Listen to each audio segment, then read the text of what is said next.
My name is Jennifer Cowley, and I'm an artist and an independent curator. And welcome to this artist discussion on this beautiful exhibition, Humanization, the Artistic Eye of Arthello Beck. And I want to welcome Miss May Beck, wife of Arthello Beck Jr., also Carl Sidle, fellow artist and also best friend of Arthello Beck Jr., and also Missy Burton, who is a photographer extraordinaire and gallery owner at Sunny House in Carrollton.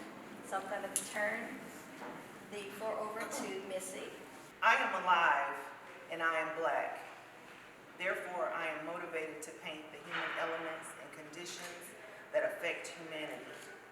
Art today should be functional and spark a responsive chord in man. A responsive chord that will make him see himself. Art should open his vision and touch his intelligence, awaken his awareness, thereby allowing him to see his reasoning. Man, the mechanized machine, has let himself be programmed into commercialized material gain, has lost himself and has failed to use the forces in which he is here for. As the sincere vocal artist would love to sing a love song, so would I, as a painter, love to paint the cloudless skies and the beautiful green fields of Africa. I would like my art to restore decency and respect to all people.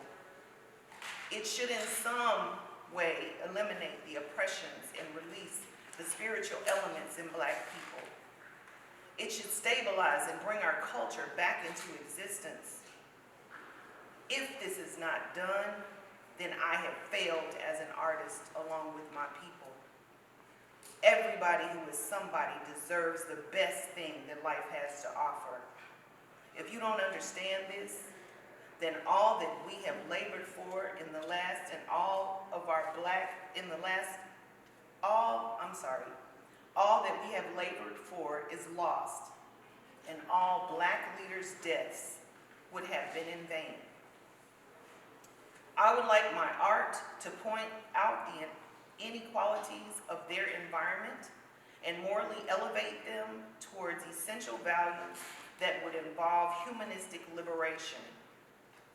Truth has motivated me to paint along with a desire to express myself because I am life. And I am compelled to paint the realities of life. Therefore, I have a strong desire to communicate with Black people through my paintings so they won't become isolated from one another. Mr. Arthello Beck Jr., the one pioneer, trailblazer, artist extraordinaire that we are here to honor today.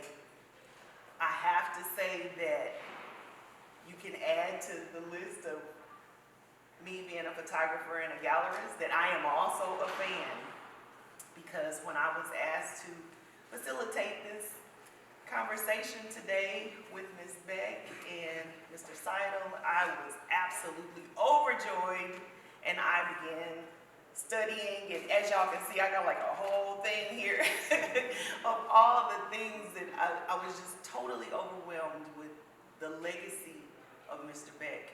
And I hope that I do you justice today in bringing forth the dialogue that will honor the legacy that I'm sure that he will be so proud of. So, Mrs. Beck, I want to start with you today. How do you feel sitting in this room, being surrounded by your husband's work? Well, I feel honored that this exhibit is for the people, and I feel the beauty in what he did, his legacy still carries on. And I am most appreciative to those who have not forgotten him, and the period that he focused on when he was an artist.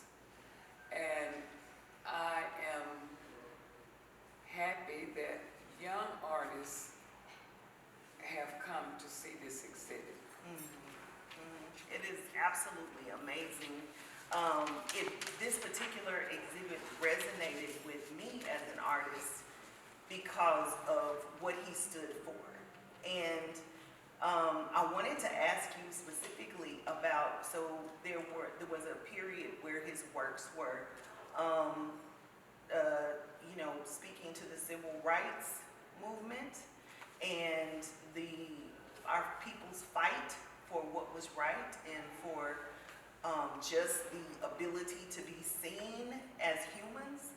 And then he transitioned into this work of humanization, where he was very clear when he said, I want people to know that not only were my people here, but they were thriving and they were happy and they lived and loved and they were here.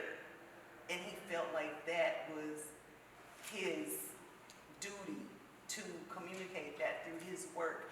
I'd like to ask you about that transition. Do you remember when he kind of switched over to that narrative in his works? Yes. When I met him, he had done, because he was an artist when I met him. He had done a lot of work, and it was work that during the struggle, he felt the pain, and he expressed his art in that way, because the riots were going on in the South, and the hardships here in this city on him as a man, a black man, being treated in a manner that he was inferior, and he put that on canvas, the pain, the struggle, and he had a certain way that he did it. He would like draw in pains, outline, I call it pains, the outline around, the black outline around in his paintings. And you could see the struggle, you would see the blood, you would see the gunshots, and from that, as things began to change for us in the civil rights movement, he, with better jobs, education, and not riding in the back of the bus anymore, then he changed. He focused on, it was like sadness with big, large portraits of black people, but the transition changed to where he showed more of what was going on in the community. For example, the children playing, the grandmother sitting on the porch, watching the children, and that type of thing.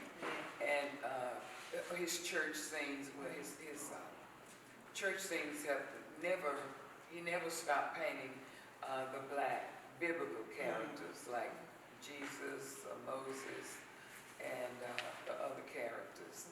And then the old-fashioned baptisms, he was bringing our history back in. He didn't change on that, but he began to do more like what you see here. When he was going into schools in the 70s, they invited him into the schools because the schools had no literature or posters with black children. So he began to focus on painting our children. That's wonderful. Did you influence that transition at all? I know how hard it is being married to an artist, so can you give us some insight on how you may have influenced? Well, I noticed that all the sad paintings that he was doing, and I asked him in the late 70s, I said, well, why don't you paint do some happy scenes? I said, we're in a struggle, but we're not always sad. We have happy times too. And then I had a daycare. I opened up a daycare in 1978, and there was children running around everywhere. And I said, why don't you get your camera and take the children, and sometimes their parents. And he did. Oh, that's Nothing like children to kind of change your mindset about what you're thinking about. You mentioned photography. Was that part of his process as well? It was. He and Carl would go out, and before I even knew Carl, Carl wasn't really a photographer when I first met him, but somehow Arthello was going out taking photographs that he could paint from. He'd go to the Harambe Festival and any activity that was going on in town, celebration, Juneteenth celebrations, and he would take pictures. And then when he connected with Carl on the photography, they would go out riding, down doing country scenes, taking photographs, and then they began to travel over the weekend to different areas, rural areas where they take photographs and paint. Arthello would paint from those. Okay. Mr. Carl, can you tell us about a couple of those excursions? When we would go out, we had this thing that Arthello always called chasing the light. Oh, I love that. I love that. I love that. And the light was everything. Yes. And in the mornings, when you go out, we would leave early in the morning before the sun come up. And when the sun first breaks up, comes out, you see this kind of arc of light. And you read on that, it's said that is in Eastern culture, the eyebrow of God. Oh, wow. Wow. And we would chase the light, you know, to dusk. And when the light went in, Arthello would always say, well, it's over. You know, because we're dealing with the darkness. I love that, because as a photographer, that's everything to us. This eye and the light. And I love that. I can imagine you all had some adventures. Like, was your process like you would think, what are we gonna shoot today? Or would you literally just go to a location and then decide where you were going to start? Well, we would just go to, like, if we went to East Texas, or in Hill Country, or Louisiana, Mississippi, Louisiana, all those type of places that we went to. What was going to be happening between the two of us is, and there were some other artists that kind of traveled with us at the beginning, like Taylor Gurley. We had this saying, there it is. I mean, it was just being able to see what in all religions would say, the handiwork of God. And but it would be like a concentric thing of all of us seeing it. Whichever one of us saw something, we would stop and try to photograph it. And with time, I put like, at first I thought it was to take pictures of what he wanted to go into the piece of art. It might be the barn, it might be a flag, it could be a tree, it could be a lot of things. The compositional part of it began more, he already had in his mind's eye of what he was going to do with something, because he was doing a lot of what you call surrealism. And after May had brought up that he should be painting our people doing what we call ordinary things, just as part of just human relationship, regardless of race or ethnicality or all that. Like you see the kids sitting over there on the bench. That picture there was taken back Turtle Creek. I mean, not Turtle Creek, but over toward Clarendon, where the zoo. Oh, okay. And so we went down often, we would go down in places like that. And there was a kid down there that was sitting there fishing. So we started to take a picture. That's how that painting came up.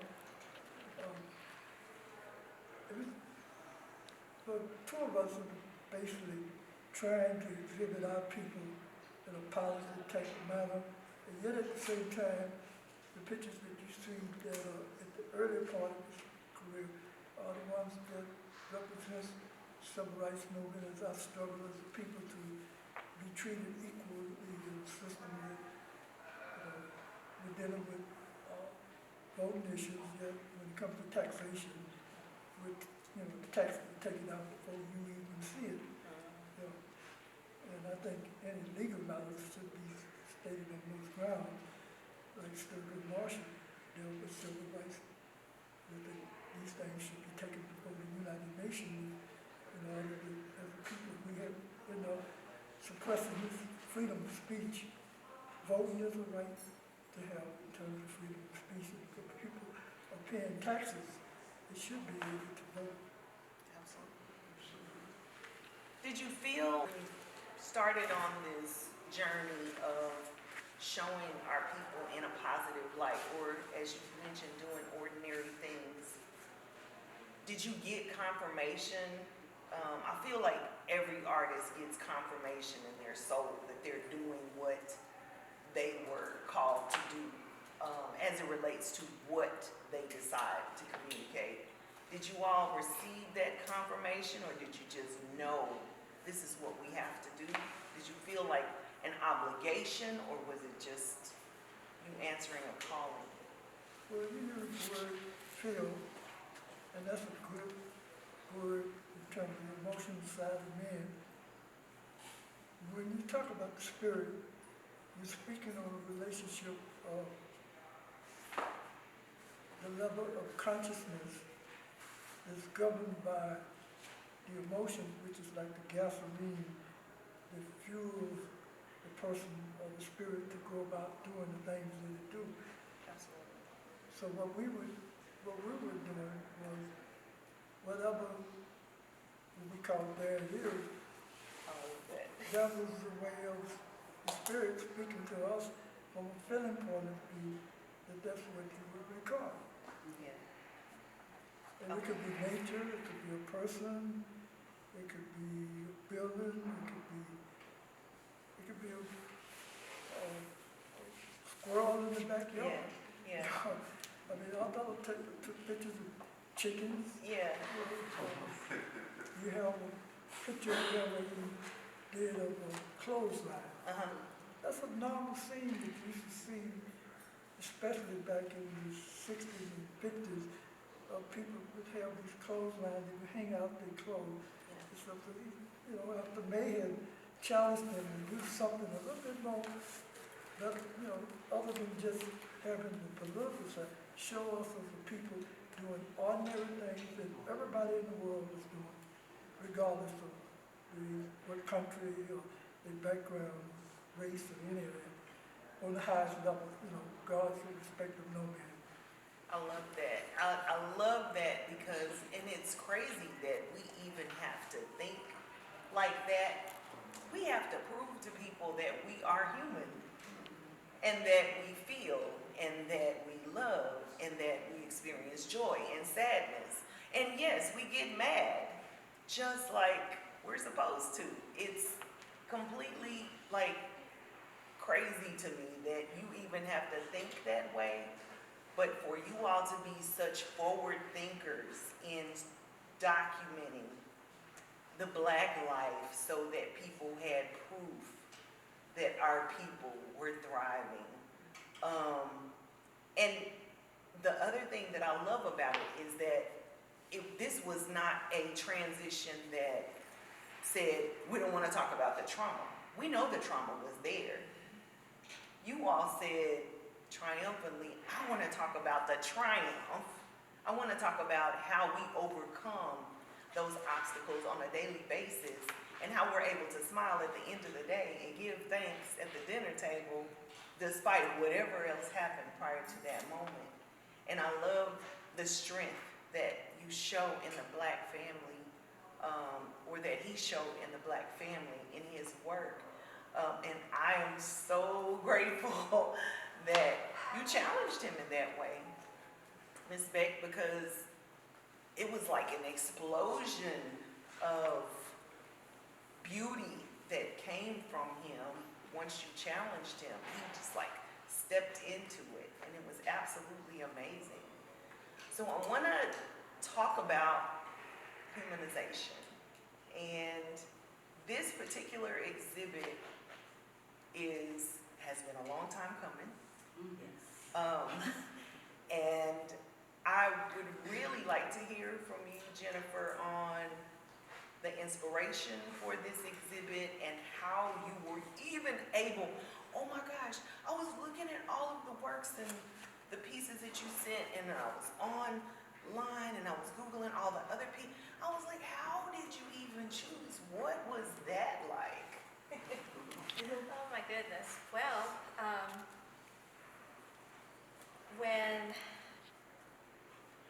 when I began to curate this particular exhibition, first and foremost, I want to say it was an honor.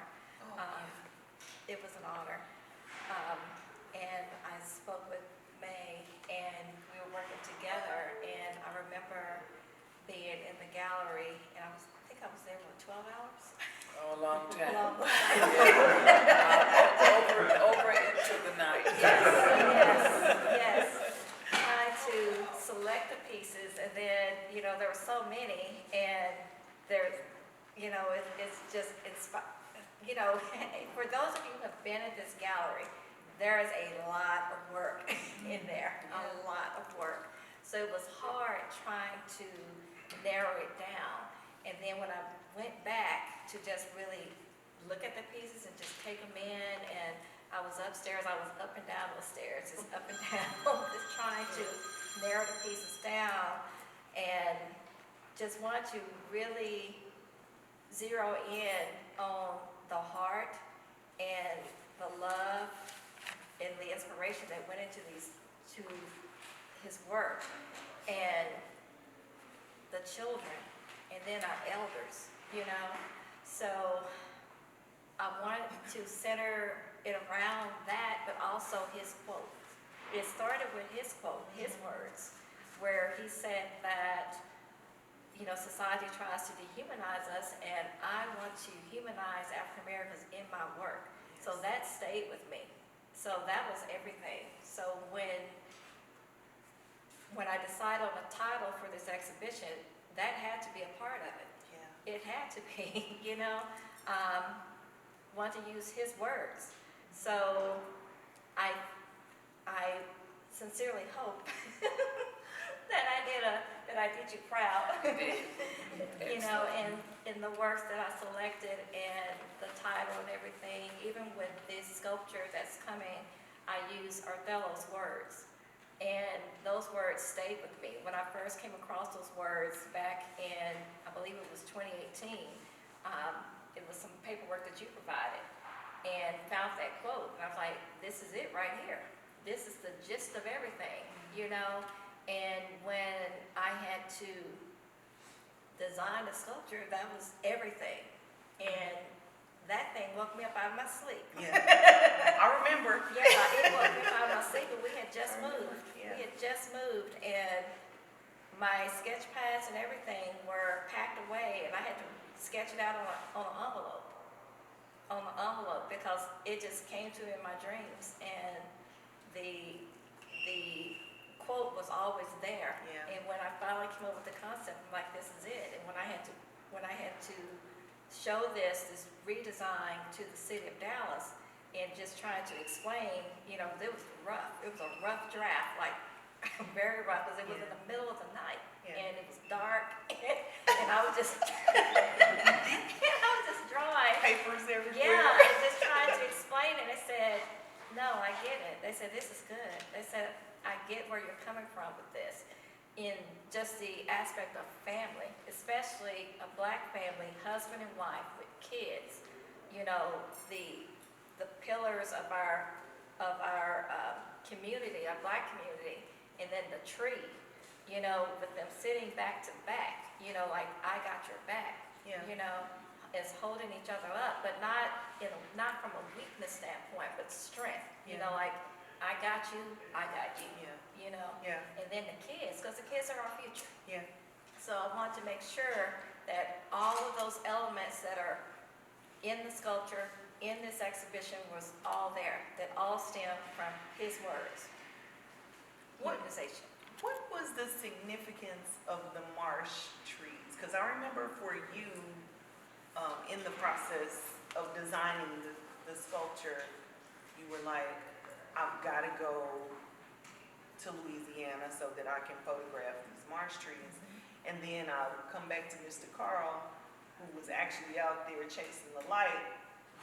Do you know what the significance of the marsh trees? Because I noticed marsh trees throughout Mr. Beck's work, throughout his work.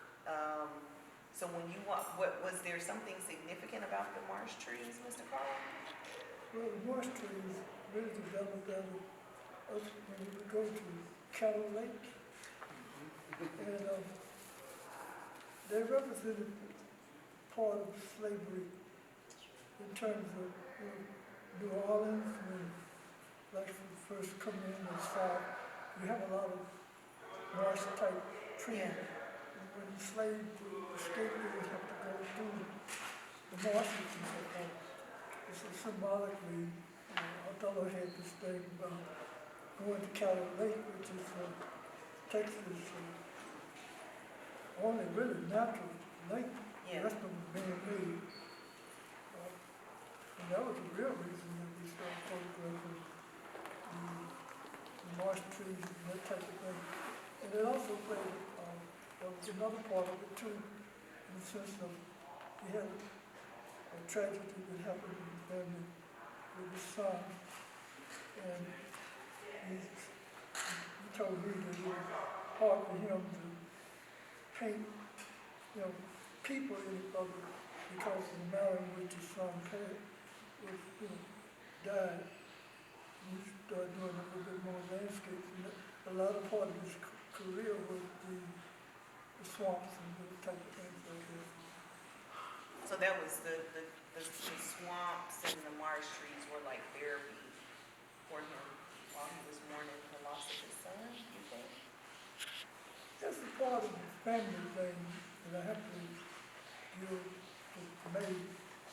When you think about that, you have to also think of things in terms of the family as entrepreneurs, because, May started the daycare center. I thought, what will it be? That was a self-business. Yeah. Then he bought the apartment, and I lived right around about a block and a half from there. And I would go around there and visit him because I met him in the post office. Oh, Carl, okay. can you speak a little louder? Speak a little, because I met him in the post office. That's what, in 1960 something. And he was an artist. He was a part of a group called AAAW that was well in advance of some of the organizations that you have here now. They had a house over on in front of the Fair Park, and it was a green cannonball. What do you call it when you go straight back through it? Shotgun type of house. And they had a stage where they did poetry, they did plays, they had spoken word, they did exhibits. So well before JBA and the Dallas Black Dance Theater, I thought it was one of the original members. Bobby Norman was the one who really started it. I thought it was always the center when it comes to art. He was like the North Star. That's when awesome. you're trying to find your way. So when you're talking about where we are right now, and you say, well, it's just now come, time is inside of eternity. Yes.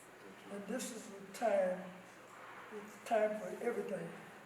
And the time is appropriate now that he be honored for what he's done in the process of our march as a people toward becoming equal in a country that we're still struggling for them. Absolutely. Basically on the lines of voting, which is actually like the Egyptian pyramids. That's the pinnacle point in this country, which politically that you have power. Yeah. If you don't have the right to vote, you know, which is a part of, when you look at slavery, and we came out of slavery, that right, we had to fight all the way through black laws, civil rights laws. When I went off to school at Howard, I was around people like Cleveland Sellers that went off to join Stokely Carmichael. He was on the campus too. And the movement that went into the South to actually bridge the gap between the people and students who are the now future of next generation of leaders. And there was a sacrifice that they went off into the South and began to help get voters' rights. And now that we have the voters' right, now we're fighting this degree of voters' rights in terms of making it harder to vote. Yeah. When it should be easy. Yeah. You know, it's a point of this, you know, the economic or the commerce thing, you know, that's why I like what May and I thought, they good example of a family. The building block of humanity starting out and being self-supporting. I mean, she was the backbone. She actually was the one that started this idea of having a business, you know, and he supported her. That's So they were, you know, they had each other back. You know? Yeah. And I admired him because he was right at the center of art. Is 1,000 words, Yeah. a picture. Yeah. And it's his way of speaking out. When you look at this, is timeless, you know, Yeah. in terms of every time you look at a still life, it's just a snapshot or a portion of time Yes. that Yes. you're able to look at it and analyze. And art is in the eyes of the beholder. Each one of you, when you look at it, you see what touches you. And I thought it was part of with James Dunn. We started the Southwest Black Artists Guild. It was an effort to get the visual artists the opportunity to work with each other, help each other, learn about art, to be able to market art, all of these type of things that we need, and also expose the people to art, because from all I've read, you can tell where people are when you can look at how much they appreciate their own art. Yeah, that's a word. That's a word When right they there. support their own art, they have arrived. Absolutely. That is powerful. Ms. Beck, can you tell us about the moment you all decided to open an art gallery? Well, it was, when I met him, he wanted an art gallery. Wow. Okay. Wow, that was, so you had to deal with that all that time? And he had so much art in our apartment. He had one bedroom full of art. The other bedroom we slept in, the other one was just, we had a 3-bedroom apartment, so the other one was just up there. We didn't use much. But anyway, people would come to the house, to the apartment, to see Arthello's art. And it was, we held full-time jobs. People would come after work, call up, make an appointment to come and see the work at the apartment. And sometimes they come more than one at a time. And that just kept, it wasn't where I could feel comfortable at home Absolutely. after work. Because I can imagine. somebody was going to come over there and look through his art. Yeah, I can imagine. So we had to rush, and even before, we just had to get someplace. So in a few months after we married, then we found this house, or Arthello found the house across the street from the Fair Park, from right where we're sitting. And now it's a parking lot. It was on First Avenue. And so he and Nathan Jones, another artist, opened it up and split the space. And they had that for a few months, and and the owner had to sell it because of the fair, sold it to the fair. So the good thing about us being there in 1969 was this lady walked in the gallery, Mrs. Peabody, and she looked at the two artists' work. She was the head of the Creative Arts Department, Arts and Crafts at the State Fair. And this, of course, was a time that the State Fair, when we were going one day, black people had one day, that was, I think the State Fair completely integrated in 65, but some things black folks still couldn't do in the State Fair. It was one day during the season, the 3-week season. So she was looking for some black art. So she selected Arthello between the two artists because of all the black art that he had in the gallery across the street from the fair on First Avenue. And she asked him if he could exhibit for the whole season. And he was there like 38 years until he died, and I did 4 years after he died. And so, my answer to your question is we had to get a gallery real fast.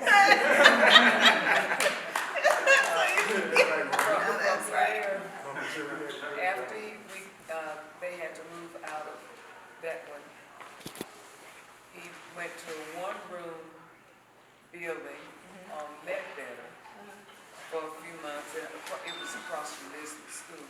And Arthello had a full-time job, so he had to open his gallery from 5 until 9 p.m. on weekdays, and on Saturdays and Sundays he would open part of the day on Saturdays and all day on Saturdays and half a day on Sundays. And after that place, we moved to a building on the corner of Sainer and Ramsey. And it was general retail, so I eventually turned that one into a child care facility. In 1978. It's on. Is it on? Y'all can hear me? Okay. And he took the back part of it, and on the Sainer Street side, and he turned the two-car garage into 2 rooms, and the upstairs 1-bedroom apartment. So the whole, that back part of the unit was his art gallery for several months, and then he purchased the building on South Beckley where the gallery is now. So artwork began to accumulate. And the originals, he had a small price on them, and they naturally didn't sell really fast, so he accumulated so much. And then he started doing black and white prints that were more affordable for people to purchase. So that's how the gallery started, by the apartment being overcrowded. Right. I hear that story by the significant others of artists all the time. They're like, they wake up one day and it's like, can I at least have this side of the bed? Yeah. Because there's art everywhere. So I certainly understand. I was wondering, though, you said he worked full time and his gallery, and he had his gallery open during the evening and on the weekends. So how did that fare with the family? So when was he able to spend family time and still be a creative with all of that? Well, he made time. Early in the mornings with kids, getting them off to school. In the evenings, they were in bed by the time he got home. but we lived in a section of the building on Singer.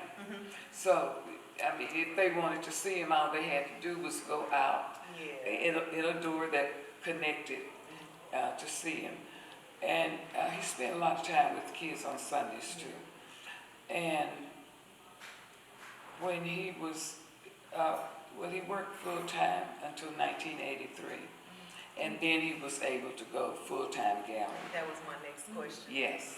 Yeah. So he had like 20-some years, 25 years of being full-time before he passed. Wow. Wow. What a legacy. So how do you see his legacy going forward? We have the unveiling of the sculpture that Jennifer was commissioned to do by the city of Dallas. How do you see his legacy going? What would you like to see for his legacy? What I would like to see for his legacy is that it continue, because his art continued to be shown in some permanent place, even after, especially after my death, because I think Arthello was the artist that made a transition in this city. He painted African American people when even some of us thought we were worthless, because the way we were treated and the laws were not. We had to fight for laws to change, to see that we were human. We're people, just like the majority. And he was strong enough to paint black, even though he was criticized for painting black. Yes, yes. This was the time when our children in the schools were not even portrayed in the school books. You didn't see pictures of black children. In the literature, it was all white children, white families. So things have changed now. You see us everywhere. But Arthello was an artist that did not fear painting black. From the criticisms that he got, he still painted black. And then it began to grow on people. Yeah. Wow. And the climate changed too. The fight for civil rights, it began to change. We're still fighting today for things. It's just a part of the system. But in his legacy, I would like the story to be told, the true story. That's the things that were not pleasant. Our children need to know the history. And today, when we see black art, Arthello he painted realism. He painted children playing. He painted scenes of, he'd go out and take pictures of people fishing and just so many different things, human things. And it's a period that needs to remain, I think, forever. Like we know about slavery. Yeah. It's a period of change over a period of time. Each period, each decade changes. Each century changes. So now our people are free to paint. A lot of them don't know the history. The artists don't know the history behind this. And they're painting anything they want to without criticism. They can put quilts in their story, and they can still have a black face with no criticism. Yeah.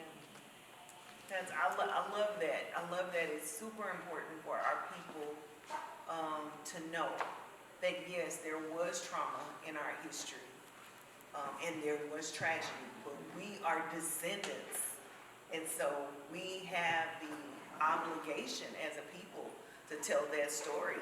So that when people look back on this time, they know how we overcame such trauma and tragedy.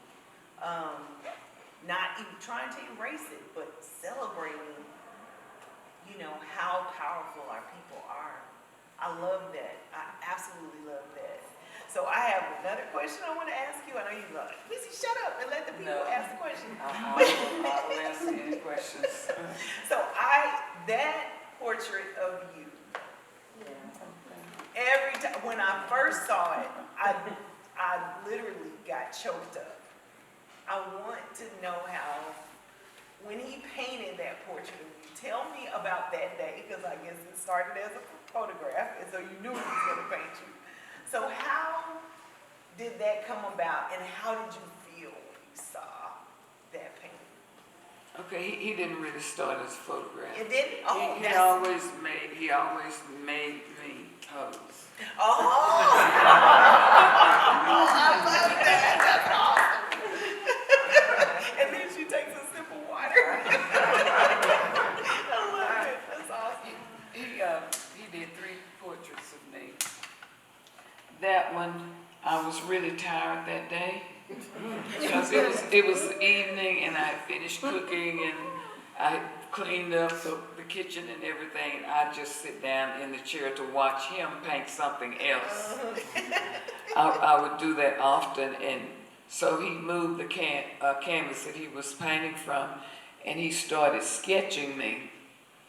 And so I had to sit there while he's sketching. Every day after work, I would have to sit, and I tried everything I could not to do it because it was like a long time to me just sitting.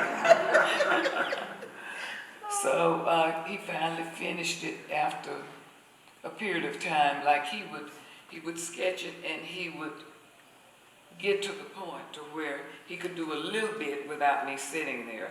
Then he would call me, well, you need to sit, and it would be like an hour or 2. Oh, wow. And I just didn't want to be still, but that's how that happened. He finally finished it after probably a few weeks, at least a few weeks, a month or so. It is absolutely beautiful. Okay, do you have a favorite? I know there's so many. All of Arthello's paintings are a favorite to me. I love that. And if I had to choose one, it would be hard to do, but it was the baptism. The old-fashioned baptism is my favorite because it brings back history of a period of time when black people were really struggling, when it was so much brutality. It's like some things happen today where we might just be walking down the street and some person thinks that they can shoot us like they have done here in this century. So the old-fashioned baptism reminds me of a period when we at least had peace at church. Yes. And most of the time we didn't have to worry about being attacked because maybe God was protecting us. Yeah. That's beautiful. I love that. Mr. Carl, did you have a favorite? Do you have a favorite? Well, I'm like me. I like all of them. I really don't have a particular one, other than the one that when you walk in and he did the self-portrait. I had really never really seen it until today. I mean, yesterday when it came up.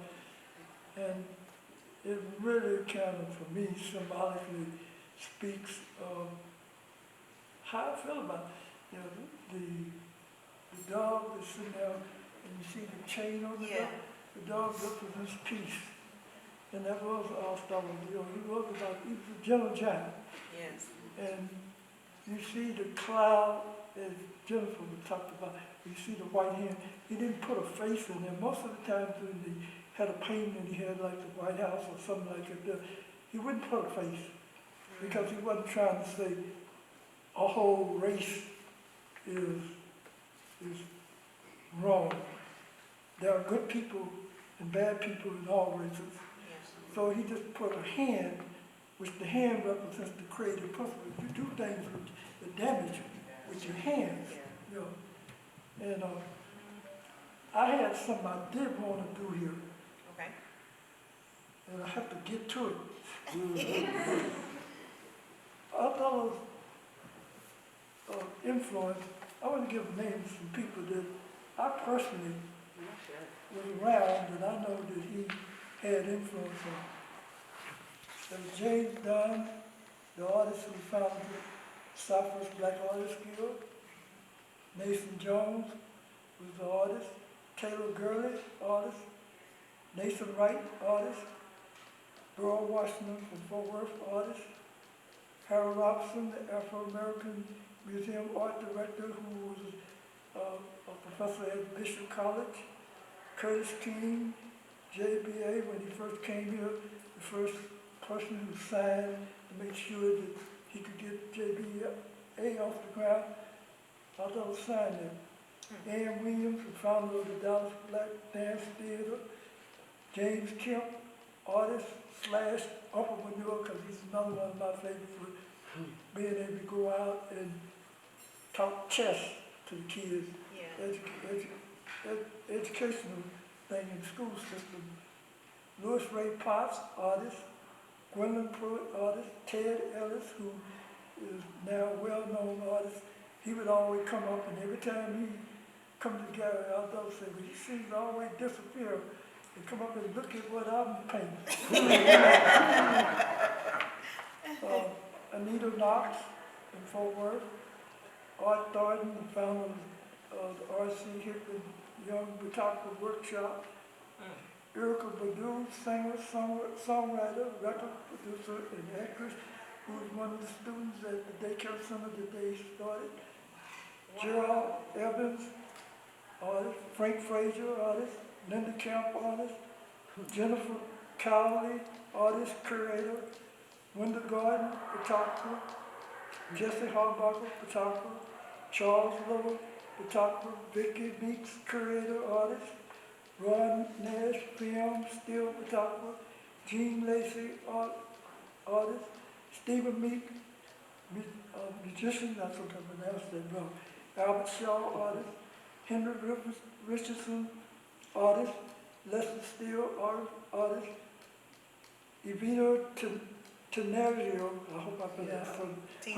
Tizano, artist. Daryl Thomas, jazz club owner and entrepreneur. Uriah Elian Jr., musician. Roger Barkin, musician. Marshall Ivory, musician. Albert Al Lipson Dow, city council member, civil rights activist. John Wiley Price, civil rights activist, Dallas City council member. Grant Hill, professional basketball player, art collector. Clarence E. Glover Jr., civil rights, educational historian, I hope I got that right, and myself, photographer, graphic artist. Yes. Oh my God.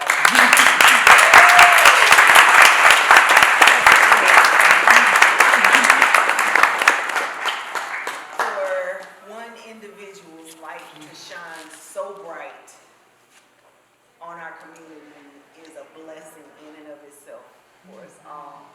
And I want to, oh my gosh, this is like, made my heart beat fast. Thank you so much for doing that, Mr. Carl. And I want to open up the floor to any questions you all may have for either Mr. Carl or Ms. May this morning.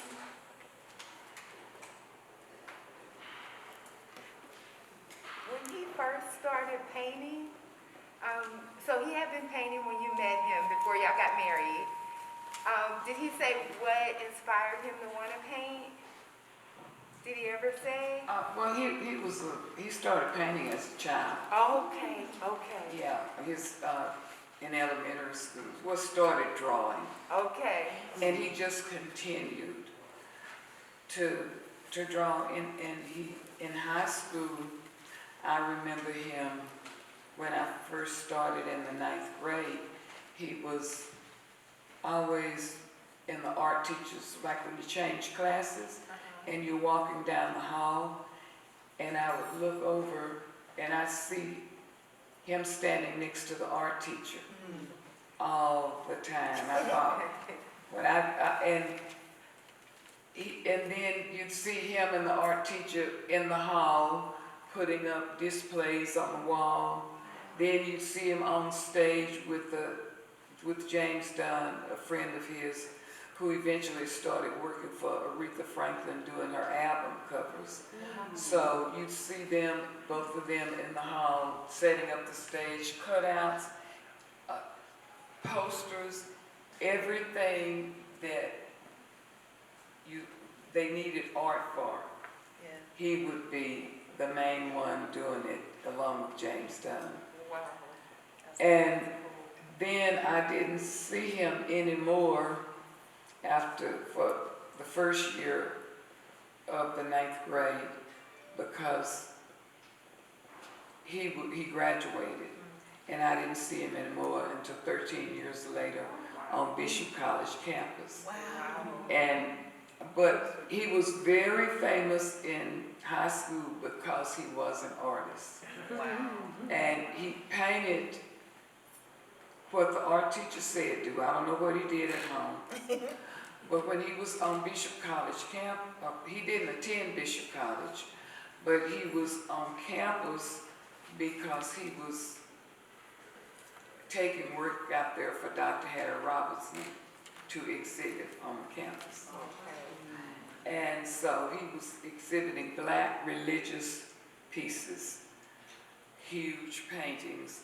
It's not one in here that maybe the ladies with the, what's it called, Gili ladies. Yeah, they were, the size paintings, canvas were about that size and larger. So he painted the Black Christ because he said that he didn't believe, that he believed that Christ was Black. He said his Christ was Black. And his religious characters were Black because he said the history that he had studied in the Dallas Public Library proves that point. So that's why he did that. Wow. And those were real famous paintings at the time. I only have like one left, and that's in my house, and I don't let anybody, I wouldn't sell that to anybody. But, and he just had a purpose to paint African American people because he felt we needed to be shown publicly on canvas, especially for our children. Because our children, not my children, our children per se, because they did have Black literature. When my children came up, it was nothing when I came up and before me. And he felt that our children need to see us in their paintings, in pictures. So he was strong on painting African American children. Importance of us as Black people also having Black art in our homes that reflects what we look like. Absolutely powerful point. Yes, Burton? That's a good segue. Arthello Beck was my friend. Some of us who are friends to Arthello in the room. But I like to say that, my name is Cowley, by the way. I was his pastor. He would like to call me that. And during that time, we were going through the liberation theology movement. Everything was about liberation. During that time, after the civil rights movement. And some of us who were liberation theologians at Perkins and other places, Dr. Farmer was my professor of New Testament and a very good friend, remember, at St. Luke. And he had painted a picture, if you've never seen it, one with the hands out and the lightning bolts coming to the hand off the cross. It was very controversial at that time, extremely controversial.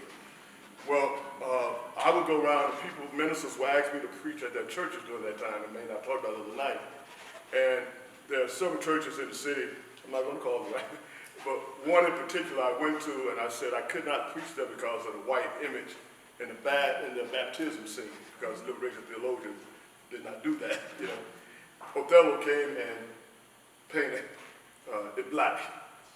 And it was painted black, and there was another church in the city where I said I could not preach unless they take a white Jesus down. So there was a movement in this city to begin to remove black Jesuses out of the white black churches. And so that's just one story, because Bill and I would be very much talk about spiritual things, and just in this context, at the end of it was about going to Louisiana when I heard about the passing, because cattle, and we would talk about the cotton fields and shotgun houses and cattle, and he has images of cotton fields. But what happened at the end of his life, May called and we conducted his funeral, his homegoing. And the subject of that sermon at that Oak Cliff Bible Fellowship was Arthello Beck art teacher. Arthello Beck art teacher. He had no formal training, but Arthello Beck's art teacher. And he painted that canvas of his art teacher. And so that was part of our journey. And then the plantation scenes that I still carry around. So when I would talk back there about the shackles and show them the people, let them touch them. And I had cotton, and then Arthello and I would talk about, the last thing is that a lot of cultural brothers and sisters who I've done the field for did not go to church, did not go to the traditional church, and a lot do not today. And so that is because the transition into ministry, that many of the ministers began to engage in this idea of prosperity ministry and the perception of taking money and so forth. And so when Othello was like that, he wanted to paint what he saw, but he was also a radical. And he did not like to see the churches abusing the people.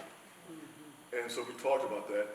And so to that end, I guess I want to frame that, is that, can you speak a bit about his spiritual life in terms of, I know I talked to him many times, and yes, you know, when I would be there, but what, as his wife, what was that like in terms of his spiritual journey, along with his cultural journey? Arthello was raised as a Catholic, and he attended public school in the elementary grades, and he attended Catholic school in South Dallas, St. Anthony, in middle school through high school. No, middle school, junior high. And then high school at Lincoln High School. His education growing up under his parents was Catholic. His religion. After he was an adult, his religion was studying at Dallas Public Library. And he was a self-taught artist. He studied and checked out books on the black artists during slavery, how they had to paint what the master said, paint. White portraits of their families and whatever the master said, paint. They were not allowed to paint the slaves, the black people. So his religion, was within himself. And studying that religion because of what he found, that when we came here, we had a religion that was our own. That's right. So now, Dr. Glover mentioned Perkins School of Theology. Perkins School of Theology, Dr. William Farmer. Arthello had white people in his life that understood where he was coming from. And Dr. Farmer was a man that had Arthello do his religious painting exhibits at SMU School of Theology. They purchased a painting in the mid-60s, even before I knew Arthello, from Arthello that was a two-panel painting. I forgot what you call the two-panel paintings. And one part of that entombment painting was a black Jesus entombed.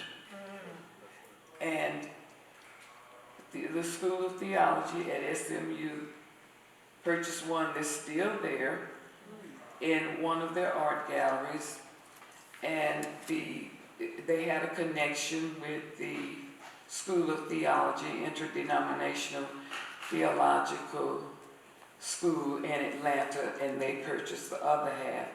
And Atlanta purchased all of his series of religious paintings during that time. I think it was about 12, I'm not sure. From our apartment in South Dallas that was full of art. Dr. Farmer was a friend of Arthello's until his death, and when Arthello did a portrait of him, a huge portrait, and when Dr. Farmer and Mrs. Farmer downsized from their house to a small apartment, he didn't have any place to put the huge painting anymore. So Arthello went and picked up the painting, and he said he would show it until Dr. Farmer decided to pick it up. Well, Dr. Farmer's son lived in Austin, and after Dr. Farmer passed, his son came and got the painting. Both Dr. Farmer and Arthello had both passed, and his son called me up a couple of years later and said that he had a place for the painting and he wanted to pick it up. So I think I've said a lot to explain what Arthello's religion was. But we did go to church, different churches, and we decided to settle in between the United Methodist Church and the Interdenominational Church here in Dallas. I'd like to speak on this too, about the spirituality of things.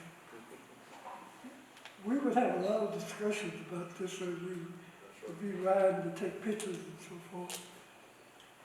And we had discussions about various religions in terms of Christianity, Islam, Buddhism, Hinduism, all. And we both agreed that when you talk about the spirit, you talk about the world of the form and the formless. The form is like, I can put my hand on my leg. The formless is like the earth or the light. And there's two parts to that. There's the part of the light, and then there's the darkness where you don't have the light. And you see this every day when you wake up and you see the sun rising. The Egyptians and all of the world religions talk about light. The light is the symbolism of the spirit, the very nature that each of us are in terms of the breath. And the heart represents the servant that's from the moment that you were born, the first organ that is formed in the form of the body is the heart. And it serves you from Alpha to Omega. From the moment that you live to the moment you die. It's a symbol of God, and it's the highest symbol of love. Yes. We discussed that. We discussed the fact that as a people, we struggle. And we are like the Israelites. And that's a process that when you say, I am is the very verb. The very process in which you are moving toward that objective of what you are trying to achieve. And it's called faith. And faith without work is dead because you're not moving on it. So, for me, and I would think in the big picture, I thought it was a man that was looking and wanted to put on canvas not only our struggle, but the struggle of humanity. Right now, we have a situation in this Iran where that man jumped on a world stage and said, I have a dream. Martin Luther King said that. And then he ended it with something I think we should connect up with, the human spirit. I have a need, the next level.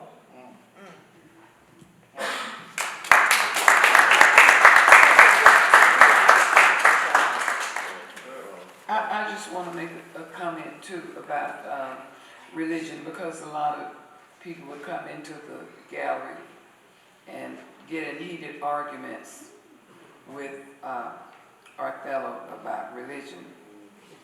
And some people that were most religious said Jesus is colorless. And I don't know anybody that's colorless. Right. But he would say Jesus is the color of your nationality, your race. Every race has a Jesus, their color. Discussions that were just what people do every day about religion. They think that their religion is the best religion. We don't know. We weren't back there, Arthello would always say, during that time. So we practice what we feel is right. Dr. Glover was a very instrumental person when he came into the city. A non-denominational? Is that? First African Freedom Church. Okay. First African Freedom Church now. Because he was in Perkins School of Theology, he learned the root of where religion started. Dr. Farmer, William Farmer, an instructor there, knew more about us than we knew about ourselves. That's right. Because we don't really know our history. A lot of us back there, we just don't know our history in the past from the beginning of time. And we accept what the preacher says, but sometimes you got to go a little bit further than that if you really want to study it. So Arthello was very appreciative of learning from Dr. Glover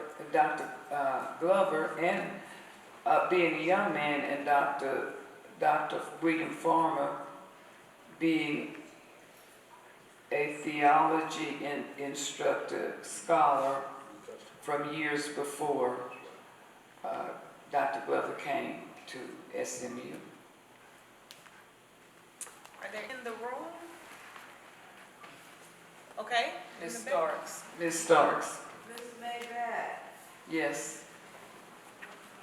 how do you pour water on an artist, a creative soul?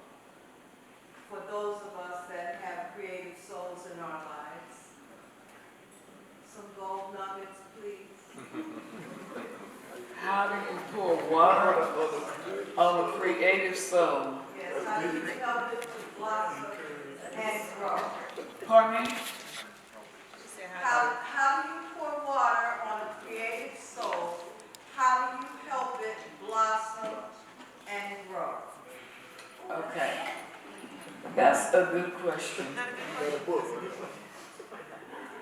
You pour water on a creative soul, in my opinion, you pour the water so it will grow. You want the soul to grow forever. Like we talk about our past history, where we come from, we are still growing. Arthello put our history as he knew it on canvas, and these paintings need to grow. Your art needs to grow. Anybody in here that's an artist, make it grow by showing it.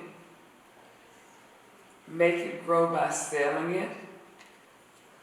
And that you leave here, when you're gone, you hope that those that you've left your work to, whether it's a volume of work, or whether it's in everybody's home where you've sold everything, you want it to continue to grow in the hands of people that will let it grow. What we're doing right now, talking about it, and we want it to continue to grow.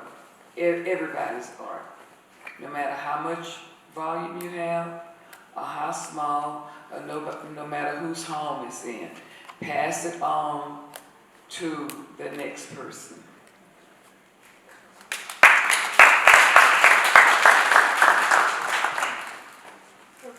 I'd like to address that too, if it's possible.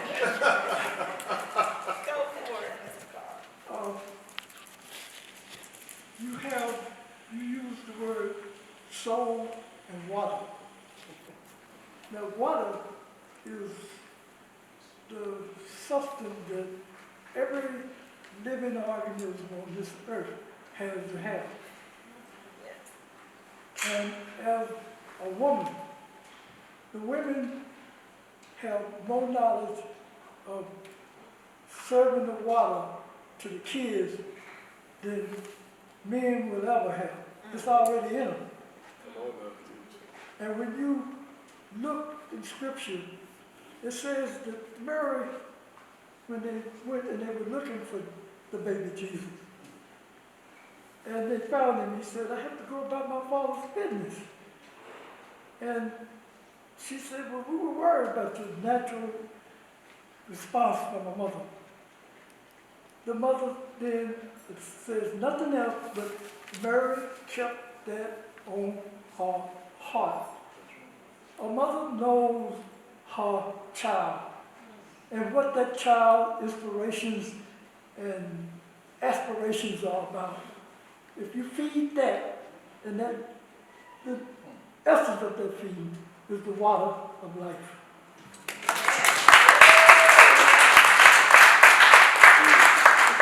One more quick thing about the room.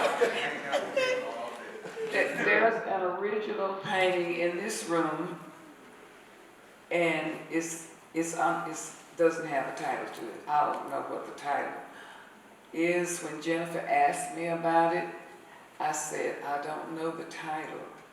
But there's a painting in this African American museum, and it has a lot of blue in it, and it's an old painting when Arthello was really confused about how he wanted to paint. People were drawing, you paint this or you paint that, don't paint black, paint white, that type of thing. You won't make any money painting black. So he painted exactly what he wanted to, but he was really confused. So the painting here that's untitled, it's right here, the first painting on the left side. And you have to figure out what it is. You do your own interpretation. Now, the reason I just thought about that painting is because of Dr. William Farmer at SMU. That he had some kind of conference at SMU's on religion. So that was early 60s. And he picked up that paint. I mean, he brought some of the professors from out of state to our apartment with all those paintings in it. And he, this professor from the University of Tennessee purchased that painting. She called me after Arthello died, a few years after Arthello died, and told me she was downsizing and she had to get rid of her large pieces of art, and that was one piece. And she asked me what could she do with it. She asked, could she donate it to the gallery? And she wanted a tax write-off. I said, no, you can't donate it to the gallery then because I'm a sole proprietorship.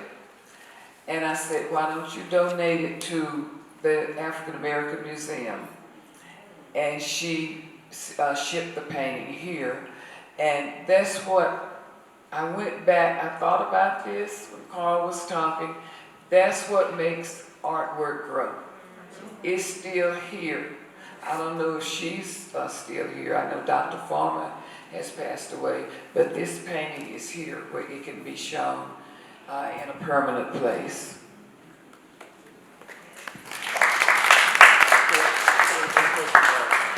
Are the paintings for sale?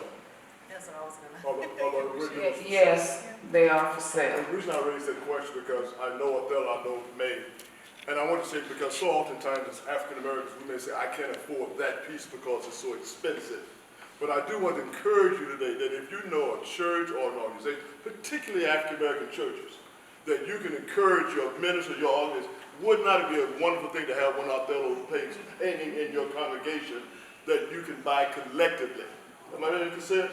Or if you know an athlete or someone with money. I'm saying this because I know May, I know when she's her future, talking about, you know, when she wants to leave it here, or I know about Arthello once he left here. Certainly our white friends like Dr. Farmer, they have pieces, many pieces as a matter of fact. They own more of our work than we do, to be honest with you. But I'm just encouraging us today, as you look at these pieces, think about ways in which you, your family, or your churches can invest in our community. Thank you. And I like to say, James Dunn said this, and it's the truth. When the archaeologists, they dig in the ground, and they look in the past, the way they know something about the life, other than the physics of when you're looking at the half-life percent, the dating of it, but actually how they live, that's the pottery, that's the art, that's what tells you what those people were doing back then. And in the words of Elijah Cummings, for the babies unborn, we owe now to start understanding art because a picture is 1,000 words. Yes.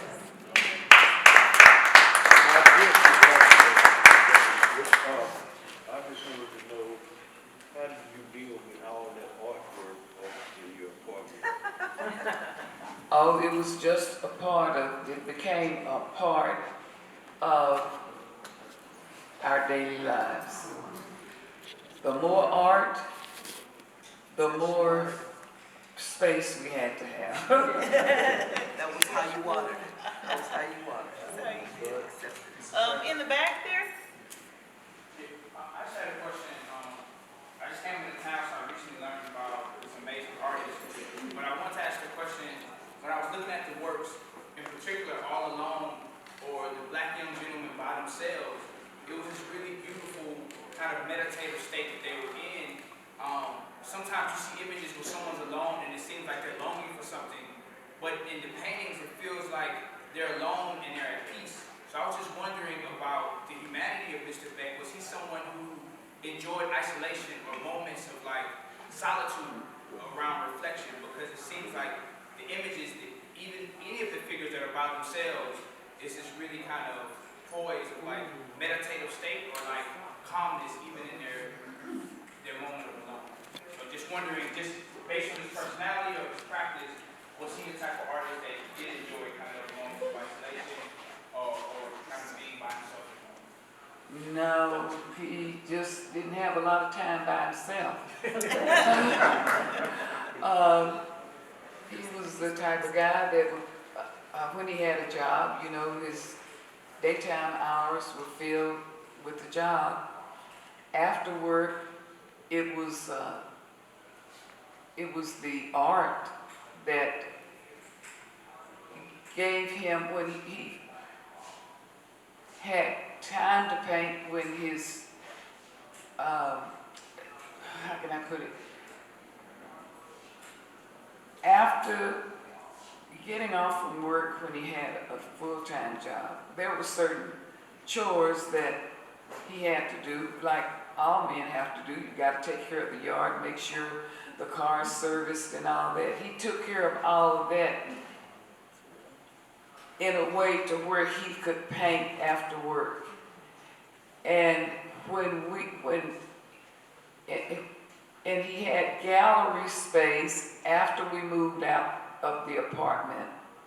After 3 years of living in an apartment, we had gallery space where he had his own private space for people to come in, so he wasn't alone then. In between times, he could be alone painting. His thing was painting. He had a very pleasant personality. He loved people coming into the gallery, talking, because he had a lot of that. People would stop by. So his alone time was mostly very little, because he just loved people, loved talking. His alone time was probably when he was asleep.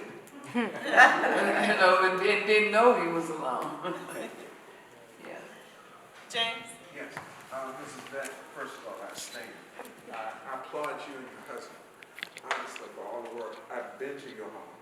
My wife and I, when we first came to Dallas, and had an opportunity to stop in and see his work, thanks to Frank Frazier, to be honest with you.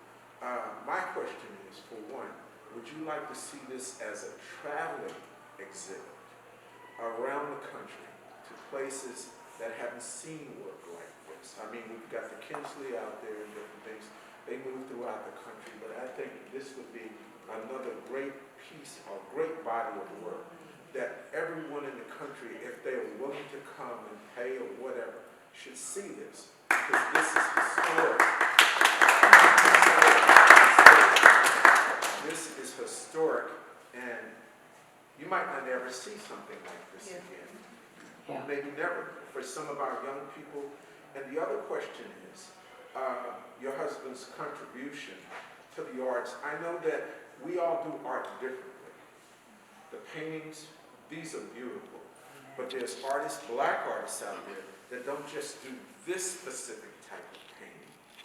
And some artists have a problem saying that it's not black enough. You know what I'm saying? And it's a shame because of the fact that as a black artist, when you do black art, it should be black artwork. Right. Absolutely. But we still teeter with that. We still teeter with that. And I wanted to know, how did your husband feel about that situation? I'm pretty sure he impacted a lot of lives, but specifically concerning that, if possible. Okay, you had a lot of questions there. No, not really. Okay, you want to know about, first let me say traveling art. Traveling art would be good. This, and you want to know how he felt about it? Yes, how he felt about I know he did specifically black art with people and different things, but there are black artists out there doing not just black people, not just black scenery. They're doing other art as a black person. And what was his perspective on that type of work, or their type of work? Okay, now he mainly focused, he believed that artists should do any kind of work, whatever they want. But the reason he did this type of art, it was a specific reason. It was because early in our lives, our generation, like, we didn't have pictures of us unless it was negative. Okay. That I'm talking about when we grew up in the 50s, we were born in the 40s. When we grew up as children in the 50s, our families were treated like we were nothing but workers. You didn't see pictures of us on billboards or in the school books. And there were things, we couldn't go to the water fountain, different colored and white, separate water fountains, separate restrooms, downtown, colored white. No, we were like invisible people that were working for the white society. So Arthello wanted to put us on canvas, which he did. He wanted to put our working, our people, we were in the cotton fields, that's what we did. Then he painted the children playing. He painted reality. Every painting in here is human reality. That's because it needed to be done at that time. It needed to show everything was going on, the civil rights movement. It was a part of that. And there are artists across the country that they were doing the same thing. We just didn't know them at the time. We knew what was happening in this city. And it was important for him to focus it on canvas. The artist painting now, you see a lot of designs in their work. You see a lot of color. It can be abstract. You see the pretty flowers. You see the black faces. They put it in there because they are free. They're free to do anything they want to do, anything they want to paint. They don't have to worry about being criticized because they're black. We are a part of the system. We fought to be human. We fought to be people that can go about their lives and want to feel safe from the tragedies that was happening to us years ago. They're still happening, but we get more justice now. So the same thing, the artists are free to do what they want to do because of the artists like Arthello and before Arthello. Yeah. So I hope that answers your question. If it didn't, ask me what you need to. No. It's fine. It's fine. The idea about it is that's our thing. You know, my wife does different art. And sometimes her work is not considered black enough, you know, because she might decide to do flowers or whatever the situation is. Yeah. And we do have these cliques, and that's the thing that I'm referring to, that, you know, if it's not specifically black, then it's not black art. And that's what we're dealing with. I'd like to hear what you have to say, sir. I really want to do want to address this. I really do. Yeah, because my time spent with Arthello, he painted specifically about our struggle as a people. But when it came to art, if you went to any museum, regardless of whether it was Chinese or anybody, you know, he looked at the art itself. He didn't have a prejudice about art. He always thought about how do I take the art and transcribe it to my people's struggle. Absolutely. So that is, now when you talk about a circle or a round table like a situation, you got a bunch of different artists who have different personal viewpoints of how they're going to approach black art. Yes. Then I say find the water, which is symbolic of that, in the discussion around the table, as to what is black art, and you find out the water will dissolve most of the problems. Yeah, that's good. In the back. I'd like to speak to, Arthello way up north in Greenville. But, I'm from Jarvis Christian College, and we used to have a scholarship, faculty. And we sent out letters of solicitation, and Arthello was always the first one to respond. And I was the one who was charged with the responsibility of picking up the signed prints that he gave us to have framed, because we had a silent auction. Well, we went to, my brother and I went to his, to the museum, and my youngest daughter, who was right here, and she said, "Mama, come look." She said, "Look." And speaking of the subject of this thing, there was a picture of this little girl with her father's shoulder, and the man had on a top that was very colorful. She said, "Look." And it was my oldest daughter. He took a picture of them at the zoo. And not coming, so I said, "May I have to have this painting?" And she made a good deal with me. I didn't pay for it all at one time. I made a down payment, she gave me 6 months. And it's in my daughter's bedroom. It was a beautiful building. Thank you, and I do remember, what's your last name again? Victor, Irma Victor. Yeah, Miss Victor, that's right, Irma Victor. I want to say that I am so thankful to Ms. Victor and the Jarvis Christian College alumni. They had for years and years, they had their annual banquet here, and they had Arthello, I think about 2 times artist in residence there was, I don't know if you even know about that, but yeah, he was artist in residence there twice. Long time ago, they called him down. Arthello was, the colleges would call him occasionally, but Mrs. Victor is one of her organization was one that Arthello contributed prints to annually, and he did that for certain groups to raise funds, help raise funds for their organization by auctioning off the prints. Thank you, Ms. Victor. Hello, man, it's been a long time since I've seen you, but you're looking well.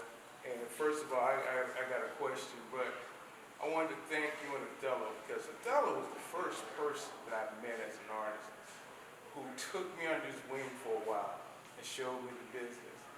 And he was a great inspiration to me, showing me when he was up in Beckley and stuff like that, and showing me the gallery and giving me materials when I was trying to start out. So I owe a great deal to him, because I met him when I was at the Fair Park, and he was selling them calendars. And I asked him, "Can you make a living as an artist?" He said, "If you work hard." Yeah. That was his word.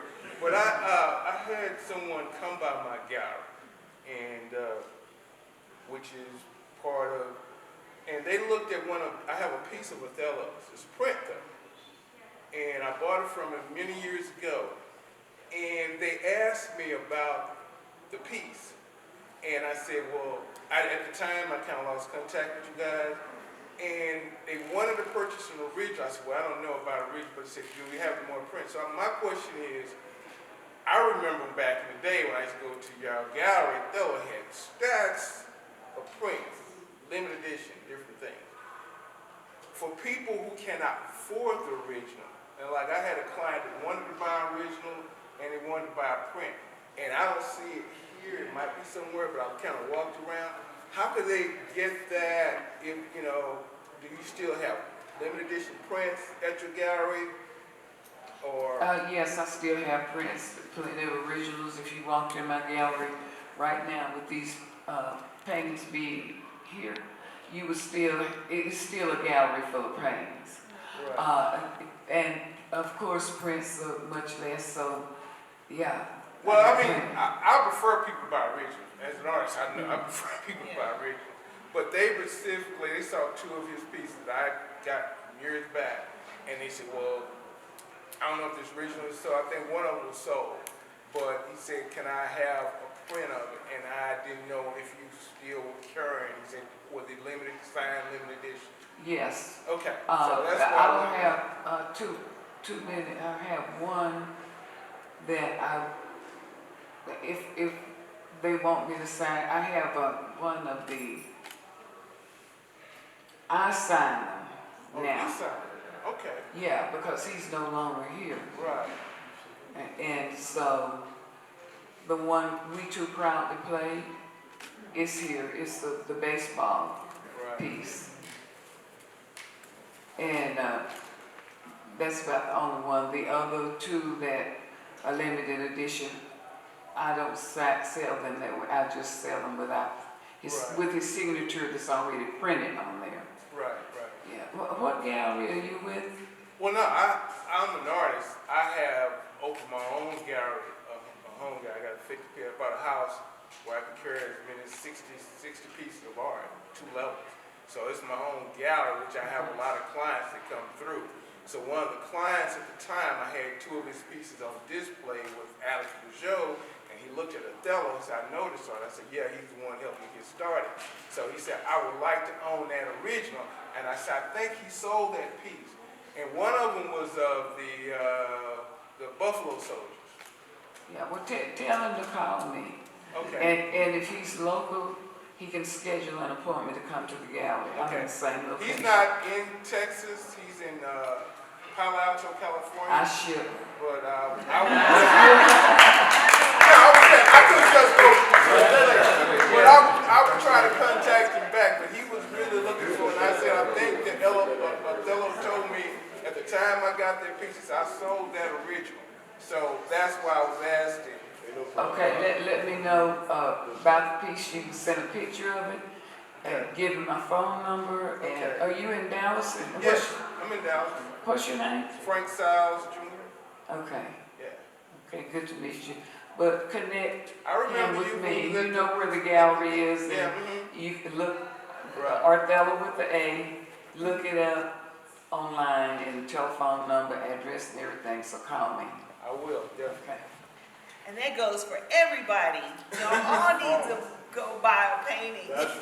Yes. Mr. James Kemp and Frank Frazier, they are 2 of the classics. Yes.